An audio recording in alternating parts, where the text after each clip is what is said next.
25. novembra 2018 sa vo Zvolene uskutočnila medzinárodná popularizačná konferencia Život a kultúra Slovanov v predkresťanskom období, ich odkaz pre dnešok a budúcnosť.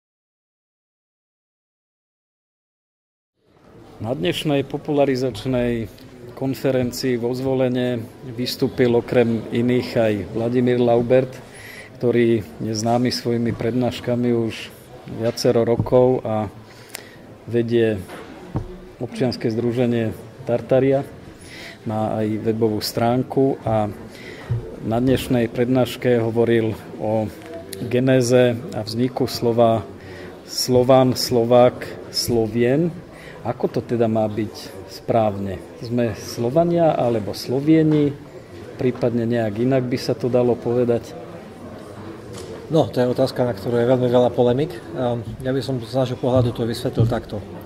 Máme veľmi zaužívaný pojem v češtine a slovenčine Slovan. Keďže tu nie je nejaká špeciálna dohoda, tak ja to ponímam, teda my to ponímame tak, že Slovan to je ten, ktorý je geneticky biely človek. To je ale skôr taký genetický termín. Potom máme výraz Slavian, ktorý dneska prisudzujeme k tomu, že ho používa ruština. Je to však od slova slaviť Jan. Jan to je Jan alebo Jana, to sú staré výrazy, v kozáci ešte používajú pre mužskú alebo ženskú životnú takú tvorivú energiu. A Slavian je však ten, kto slávi svojich predkov.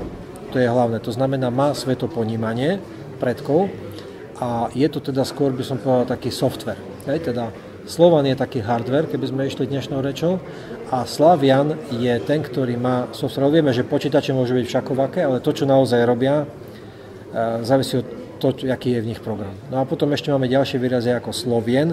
Slovien to už je časť národa Slavianov, ktoré má ponímanie sveta, môžeme nazývať vierovyznanie, aj keď to je taký termín, ktorý sa dá hociako zneužiť, ktoré má ponímanie Slavianov. Teda Slovan, Slavian, Slovien sú v podstate tri jednak rozdielne prvky, každý charakterizuje niečo iné, jednak spojené. Takže mali by sme byť, keď sa cítime ako nie otroci, ale normálni, slobodní ľudia, mali by sme si hovoriť ako? Ak sme obyvateľstvo, ktoré sa hlási ku kresťanským prvkom, tak sme Slováci. Ak dokonca Sloveni môžeme byť, pretože to je rab.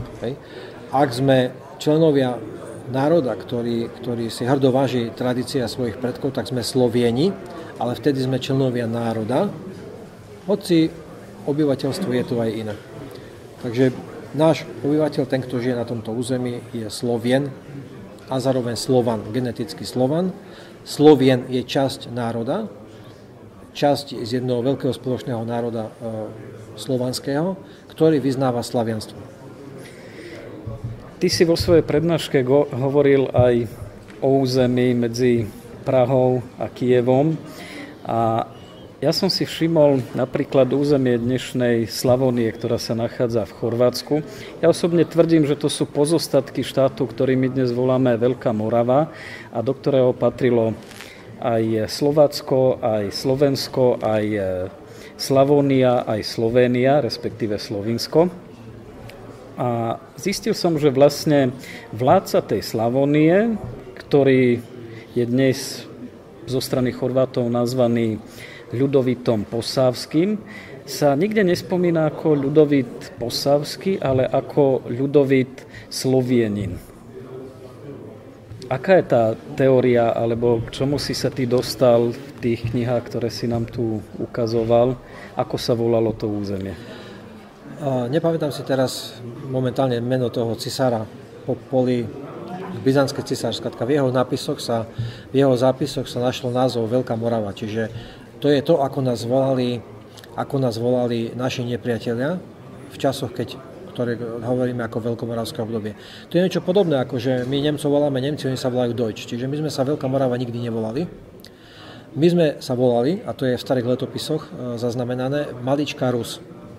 Je to územie, ktoré okrem dnešného Slovenska, čo len malý zostatok z toho, siahalo od Arkony, teda od ostrova Rojan, až dole, presne ako si povedal, vrátane Chorvátska, Slovinska, Srbska, všetkých týchto našich krajín, vrátane dnešného Maďarska. A to je to, čo sú naše interné zdroje. Zaujímavé bolo nájsť, celkom ma to, by som povedal, aj potešilo, text rabína Benjamina Studely, ktorý v roku 1164 to meno sa dá nájsť aj vo Wikipédii, síce neviem, či je do slovenčiny preložené, v angličtine sa nájde, ktorý v roku 1164, alebo okolo roku 1164 sa vydal na cestu Studely, to je mesto v Baskicku, to je, vieme, tam rozhranie Španielska a Francúzska, na obchodnú cestu pravdepodobne do Svätej Zeme, teda do Jeruzalema a nazad. Je síce pravda, že názory vedcov, kde presne išiel, tých, ktorí detailne rozoberajú, sa rozchádzajú. V každom prípade z toho napísal knihu. Tá kniha bola v hebrejskom jazyku, ale už teda mne známe preklady sú prvé z prvej polovice 19. storočia. Niekedy okolo roku 1845 niečo po začali sa vydávať v angličtine, napríklad v Londýne. A on opisuje veľmi zaujímavé udalosti. Napríklad to, čo som dneska spomínal na prednáške, je to, že hovorí o území od brány Prahy po Kiev, že sa nazýva Slavonia. Žije tam národ Kanánci alebo Chanánci, ktorí majú chanánsky alebo kanánsky jazyk. To znamená, že rabín, ktorého existenciu ani texty nikto nikdy nenapadol, žiadny oficiálny historik, hovorí o tom, a myslím si, že má pravdu, je to akýsi taký zabudnutý text, ktorý zrejme zabudli odpratať, že medzi Prahou a Kyjevom tu boli, a navyše ešte toto krajinu nazýva Rusko. Hej? Raša je v preklade, hebrejsky bohužiaľ neviem prečítať, v každom prípade takto to je. Prekladov je v dispozícii niekoľko, niektoré vyšli v Spojených štátoch, niektoré vyšli v Londýne. Ešte možno treba povedať to, že v angličtine sa Ch označuje ako v našom K a H, hej? Čiže KH. Takže mnohí to preložili ako Kanán, niektorí ako Chanán. V každom prípade Cha je naše staré slovo, ktoré hovorí, to je tok svetlej tvoriacej energie. Keď ideme do bukvice, to je slabika. Samostatná bukvica N znamená náš, znamená našim predkom teda Chan. To je ten, kto vládol v zmysle pravidiel svetlých síl podľa našich pravidiel.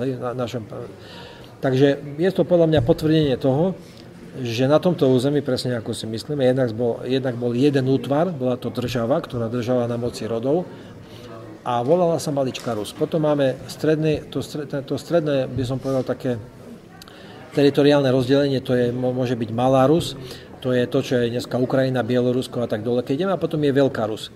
A ja som presvedčený, že aj to, čo sa opisuje, alebo čo v školách nás učili o Svätoplukovi na smrteľnej posteli, že mal tam 3 synov a dal im 3 prúty. V skutočnosti, pokiaľ ja som sa dopracoval k tomu o 3 synoch, som sa nikde nedočítal, ale určite je Svätopluk mladší veľmi známy, spomína ho aj Mauro Orbini. Tak podľa mňa je tam uložený odkaz na to, že keď sa tieto 3 Rusy držia pokope, tak nás nikto neporazí. To znamená Maličká Rus, Malá Rus, Veľká Rus. Áno, jedna je silnejšia možno významom, iná energiami, ďalšia armádou, ale keď budeme spolu, neporazí nás nikto. A to je to, čo sa teraz naplňa. Ja som sa dočítal, že ten Svätoplukov syn ešte mal ďalšieho syna, že tým vnukom bol Svätopluk II, ktorý za ženu mal Rakúšanku a stal sa prvým, Chorváti vravia, že prvým chorvátskym kráľom, pritom to bol človek, ktorý zjednotil Dalmáciu s tým Slavonskom a začal vládnuť novému štátu po príchode Maďarov alebo Hunov alebo čokoľvek to bolo. Staré knihy hovoria, že Turci. A keď vtrhli na územie Panónie do dnešného Maďarska, tak sa tá spodná časť oddelila od tej hornej. A že vlastne toto územie, ktoré zostalo, oni nezabrali, tak zjednotil s Dalmáciou a vytvoril prvý jednotný chorvátsky štát. No, môže byť, v tomto nie som tak doma, to si skôr si doma, ale ja by som teda poukázal na nejakú... Volal sa Tomislav, len pre úplnosť. To sú naše veci, keď si ich my nebudeme obžívať, tak to na nás nikto neurobí. Ale tu sú ďalšie zaujímavé veci, keď zoberieme v súvislosti so Svätoplukom mladším. Tak hovorí sa oficiálne o tom, vlastne tí Frankovia stále boli naši nepriatelia, to sa dočítame. A potom zrazu v roku 907, myslím, že 907, to bola tá bitka pri Bratislave s Bavormi, odrazu nám prišli veľkodušne pomáhať proti akýmsi zlým Maďarom. Hej? Je to také dosť zvláštne. A potom sa 100 rokov nedialo nič. Tie vlastne skutočné údaje medzi tým rokom 907 a 998 alebo 7, kedy bol svätý Štefan ako prvý uhorský kráľ korunovaný, však to je v podstate 100 rokov a my o tom nevieme nič, tam sú nejaké si dohady. A zrejme bola situácia úplne iná. Ak zase pozrieme do Maura Urbiniho, tak zistíme, že v roku 907 zrejme Svätopluk mladší ešte s vedickou armádou nie, že bojoval proti Maďarom, tí Maďari zrejme tu vôbec nehrali takú negatívnu úlohu, ako si my myslíme, ale porazil bavorské križiacké vojsko, že 100 rokov si netrúfli ísť ďalej. To znamená, že sme si my zachovali ešte vďaka týmto našim slávnym predkom storočie existencie. Takisto nie je, myslím si, že Maďari majú pravdu, lebo s niektorými som už v kontakte, tam nebolo nejaké zlé spolužitie medzi Maďarmi a Slovákmi, pretože okolo roku 991 zomrelo naše posledné slovanské knieža, ktoré sa volá Vševlad, Sujevladu, akokoľvek podobne. Viem, že tieto zmienky sú aj v južných zdrojoch, u južných Slovanov, takže vlastne to musíme len vyhrabávať, sme to dali dokopy. Zomrel. A už po nejakých 991, nejakých 997 alebo 998 nastupuje na trón, začína tá prvý uhorský král, tzv. Svätý Štefan. To už je také logickejšie, že od roku 991 do roku 998 niekto chytil dokopy pod kontrolu krajinu, ale nemohlo to byť vnútorná vojna, pretože vieme, že v roku 999 nastúpil na poľský trón už pokresťančený Boleslav Chrabrý, ktorý začal križiacké výpravy, ale likvidácia veľmi pomohol tiež likvidácii Kyjevskej Rusy, pomohol Vladimírovi Krvavému, ktorého volajú Svätý, a obsadil vlastne aj celé Slovensko až po Dunaj. Teraz vlastne na základe toho si Poliaci mnohí dodnes, teda niektoré časti nárokujú územie Slovenska, že nemáme právo existovať. Len tu si treba uvedomiť, že toto obsadenie trvalo 2 alebo 3 roky. Áno, došli po Dunaj, zobrali nám aj to, čo je dneska Morava. A potom vieme, že Boleslav Chrabrý, myslím, že potom bol aj český kráľ, to už nám nepustil. Tam, kde bola viacej rovina, tam sa udržali. Ale o nejaké 2 až 3 roky naspäť spoločné vojska Slovienov aj s tzv. Maďarmi, nepriateľmi, vybili Poliaka naspäť a sme si získali naspäť Horné Uhorsko. Až po také Tatry, po celé Tatry nejako nám v 18. roku zobrali. Takže o jakom nepriateľstve to môže byť reč, keď sme si dokázali uhájiť vlastnú krajinu. Ono zrejme asi, Boleslav Chrabrý zrejme asi ani stredné a severné Slovensko zrejme ani nedostal pod kontrolu. Je pravda, že Tatry sme si uchovali, ale už, jak sa volá tam, krakovské územie, už bohužiaľ to bola rovina, to už zostalo tam. A to prepojenie určite cez Maďarov nebolo nepriateľské, určite to bolo dokopy ešte dlho normálne vzťahy aj na Srbov, na Chorvátov dnešných, na Slovincov boli. Veľmi pekne ďakujem za rozhovor. Prajem veľa úspechov ešte. Podobne. Všetko dobré.